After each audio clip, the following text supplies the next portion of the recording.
ability to find the most obscure bay leaf flavors ever. Last time I saw her making something, she had this ain't coming up. cut. What in the? Hello, everybody. Welcome back to Mix It Up Monday.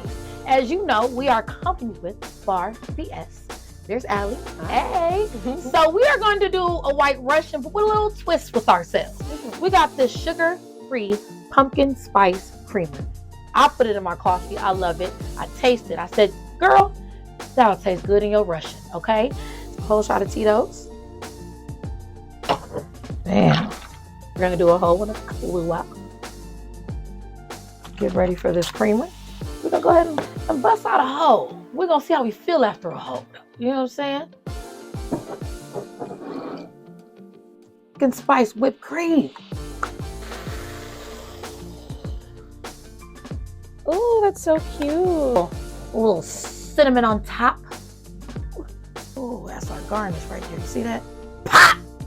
Oh, that's about Hers to be is good. Instagram worthy, y'all. Look at that. Cheers. I could fuck with this. Oh, good. You know, I'm not sure we can cuss like that, but thank you guys for tuning in with us. I truly appreciate it so much. Again, see you next time. Mooches. Bye, babies.